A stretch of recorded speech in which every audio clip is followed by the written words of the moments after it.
When families pay the price, visits to Rikers and the toll on loved ones. The metal detector. The loud buzz of the metal detector echoes through the visitor's entrance at Rikers Island. A young mother named Marisol stands frozen, her hands trembling as officers order her to step aside. Her 5-year-old son clings to her leg, confused and scared. The officer pulls out a plastic bag.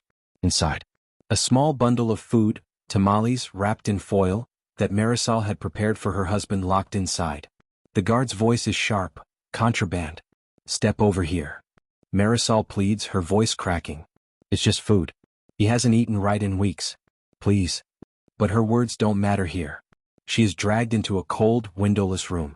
Her son is left alone, crying, while strangers in uniforms question his mother like she's a criminal. This is the reality of visiting Rikers Island. Families don't just come to see loved ones, they pay the price too. But how did it come to this moment? And what will happen to Marisol next?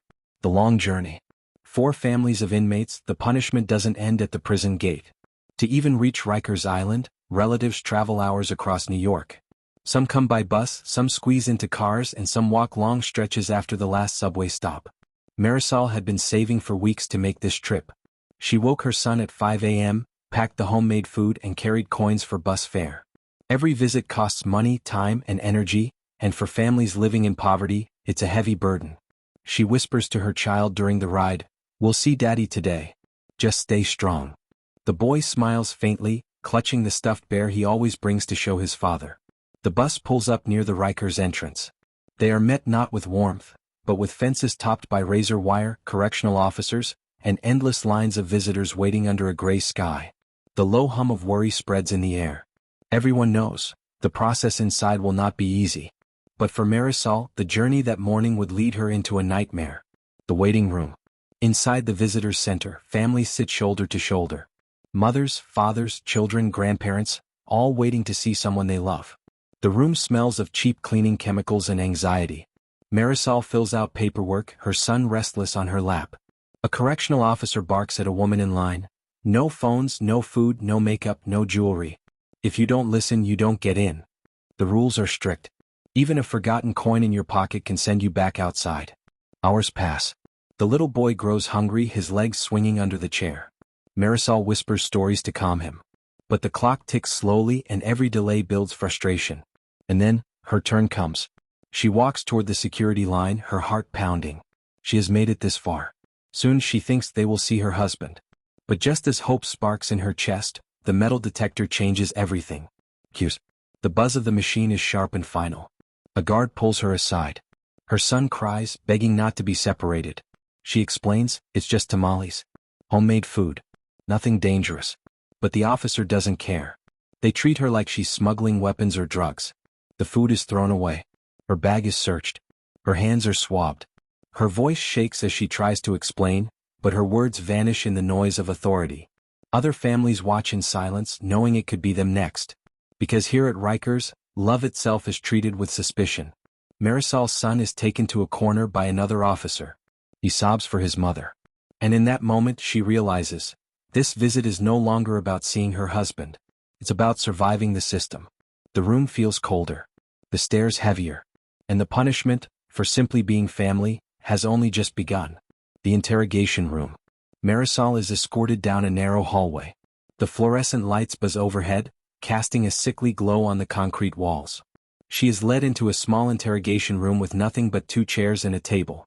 The officer sits across from her, stone-faced. "Why are you bringing food into this facility? You know it's not allowed." Her voice breaks. "He's not eating. He's lost weight. I just wanted him to taste home again." But compassion is absent here. The officer leans in, accusing her of trying to smuggle drugs. Every word feels like a knife.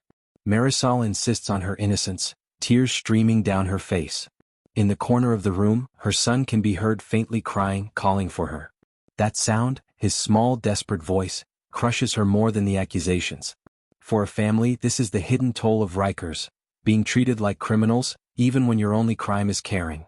Just when she thinks it's over, the officer delivers the next blow. "Your visit is suspended for today." Her chest tightens.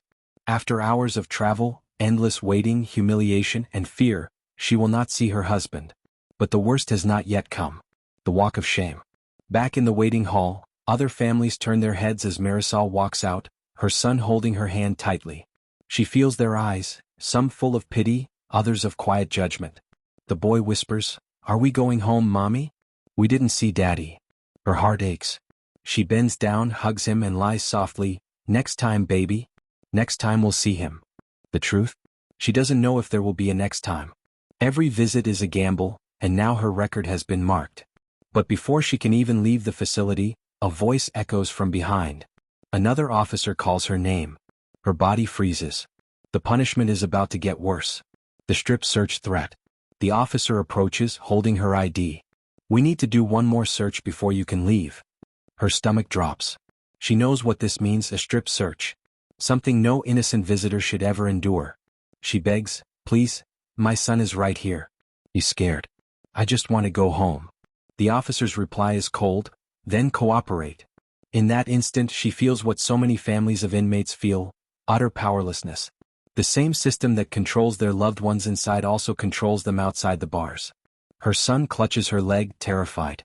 The hallway is silent, the guards stare unblinking. And now, Marisol must decide, endure the humiliation or resist and risk being banned from visits forever. The choice. Marisol stands frozen, her son's small hand in hers. The officer's words echo in her head, "Then cooperate." She looks down at her boy. His wide eyes are full of fear. Every part of her wants to protect him, shield him from what's about to happen. But she also knows, if she refuses, she may never get to see her husband again. Tears well up. Her voice trembles, "Fine. I'll do it." The guard pulls her away. The little boy cries out, reaching for his mother, but another officer gently pulls him back. Marisol glances over her shoulder, whispering, "It's okay, baby. Mommy will be back." The heavy door slams shut behind her. The humiliation. Inside the cold search room, the fluorescent lights glare down like spotlights. Marisol is told to remove her jacket, her shoes, her belt. Then, more. Her dignity crumbles with every instruction. She tries to hold back sobs, but her body shakes. The female officer conducting the search doesn't say a word. To her it's routine. But for Marisol it's devastation. When it's finally over, she gathers her clothes with trembling hands. Her face burns with shame. She whispers to herself, "I'm not a criminal. I'm not a criminal." Back outside, she finds her son waiting. He runs into her arms, hugging her tightly. She forces a smile, hiding the truth of what just happened. For a moment, the tension eases. The nightmare feels like it might finally be ending. But then, another announcement over the intercom cuts through the silence. The denial. A guard walks up briskly, papers in hand. "Marisol? You've been flagged. You're banned from visits for the next 30 days. The words hit her like a punch. She gasps, "Banned? For what? I didn't do anything wrong." But the officer doesn't explain. Just a cold shrug, "Take it up with administration. You're done here." Her son clings to her, whispering, "No, Daddy?" Marisol hugs him, her tears dripping onto his hair. The weight of Rikers isn't just on her husband inside those walls, it's crushing her and her child too. They leave the building, walking past razor wire and concrete towers. Each step away feels heavier than the last. But as they reach the bus stop, Marisol's phone buzzes. It's a call from an unknown number.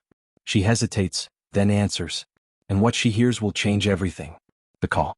Marisol holds the phone to her ear, her son tugging at her sleeve. On the other end is a flat, official voice. "This is Rikers Island Administration. We need to speak with you regarding your husband's behavior during visitation hours." Her heart drops. She hasn't even seen him. How could there have been behavior? The caller continues coldly, "He was involved in an altercation this morning.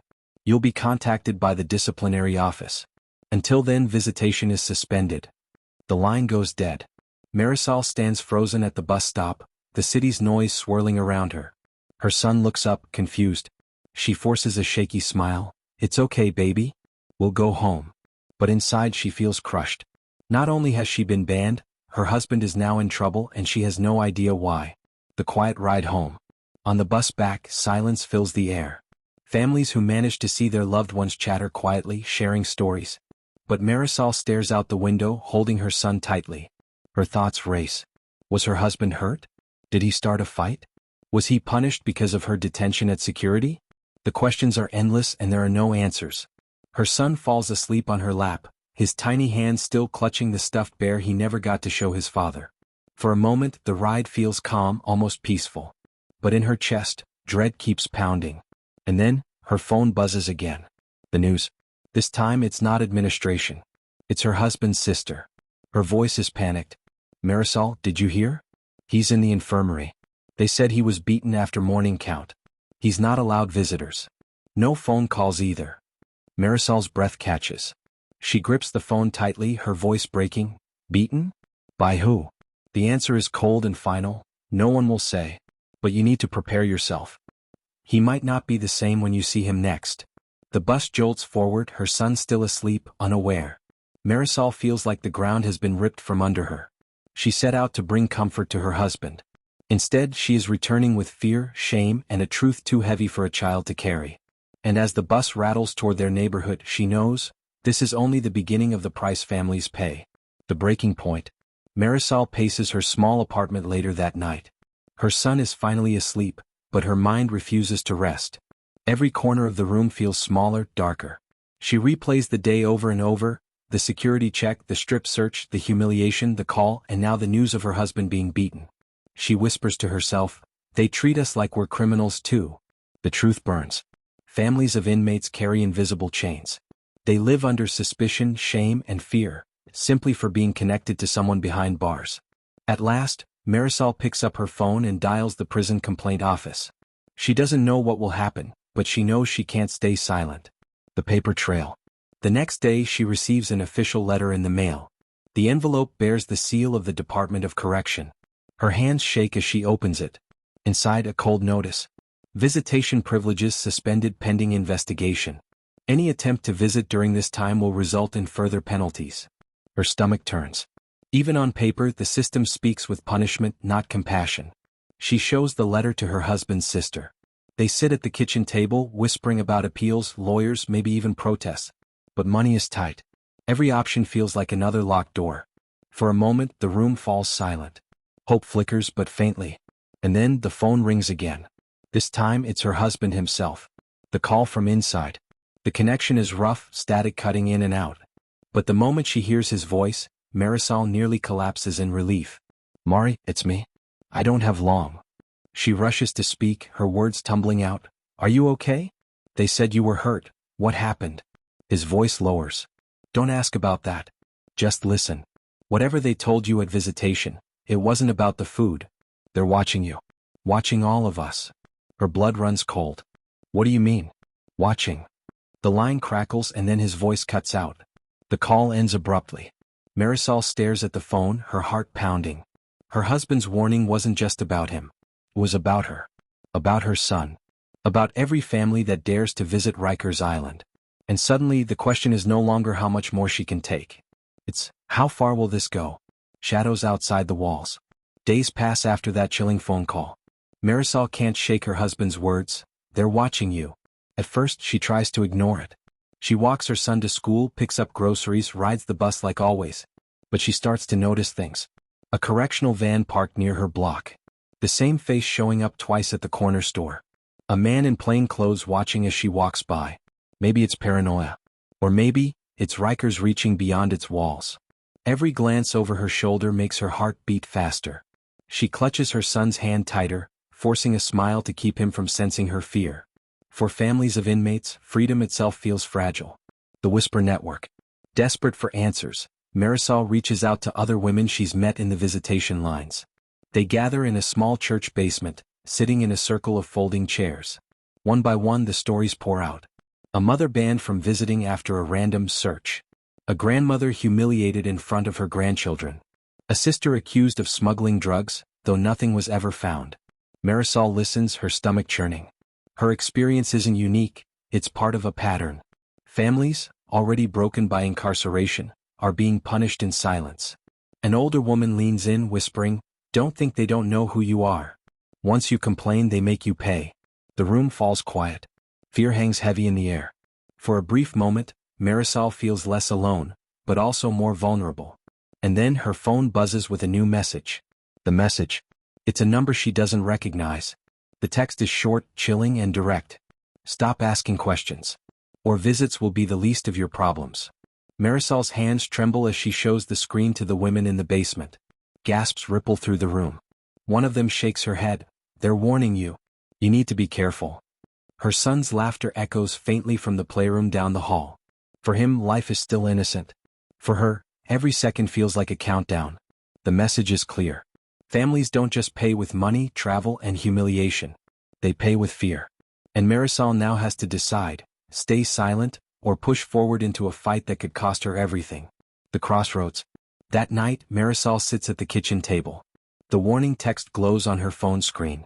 Her son is asleep in the other room, his small body curled around the stuffed bear. She thinks about everything, her husband's bruised voice over the phone, the strip search, the humiliation, the fear. And now this threat.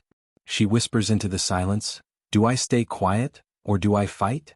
If she stays quiet, maybe the fear will pass. Maybe the officials will leave her alone.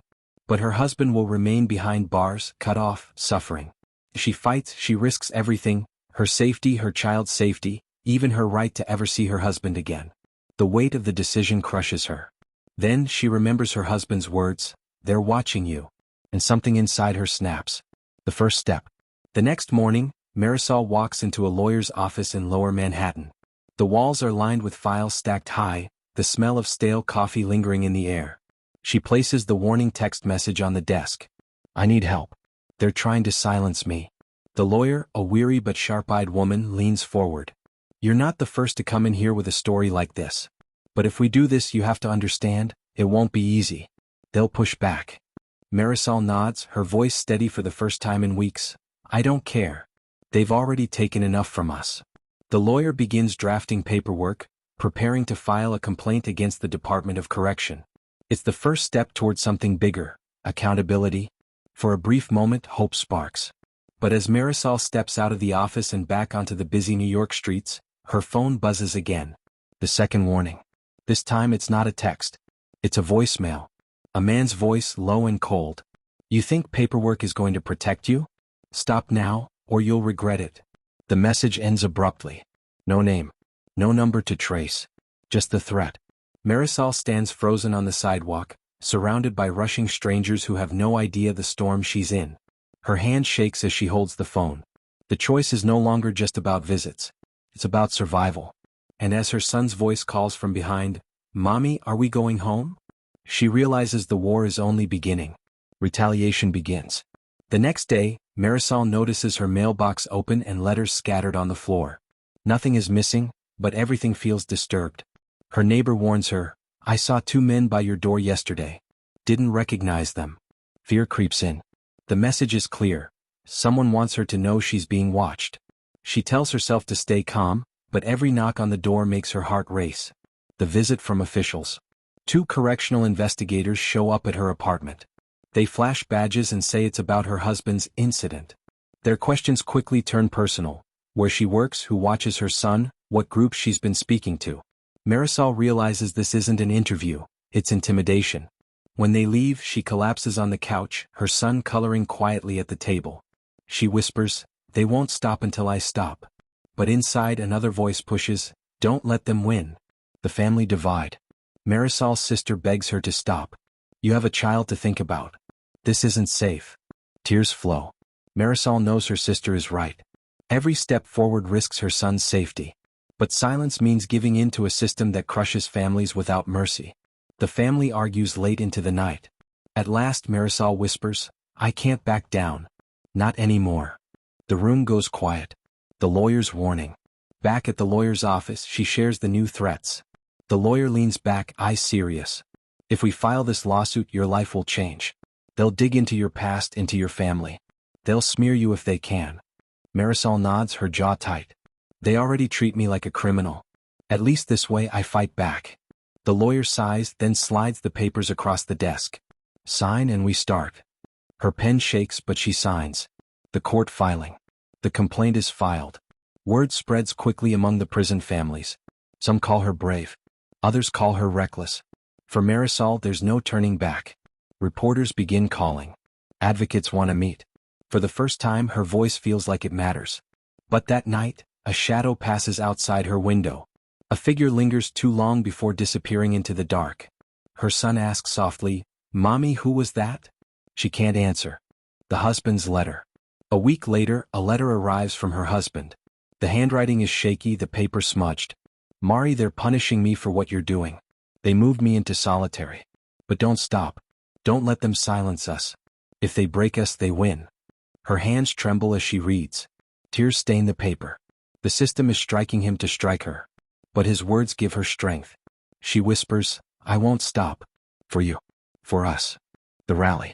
News cameras flash as Marisol stands on the courthouse steps, surrounded by other families. She speaks into the microphones.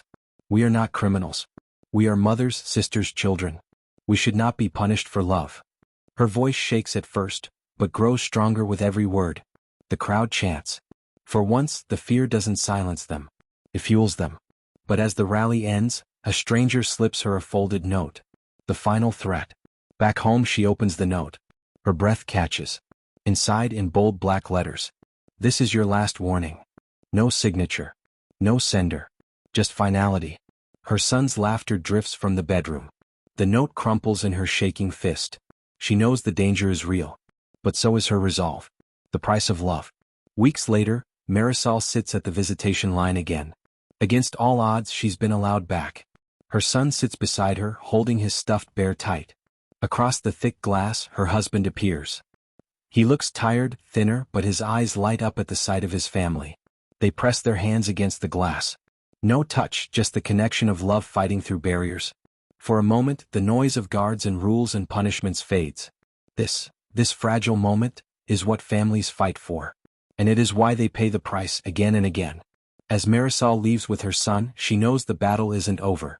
But she also knows something else. Even in the shadow of Rikers, love is stronger than fear. At Rikers Island, the punishment doesn't stop with inmates. It spills onto families, children, and loved ones, turning every visit into a trial of its own. For Marisol, the price of love was humiliation, fear, and threats. But her story is one of countless others. Families who refuse to let the system break the only thing it cannot control, the bond of love.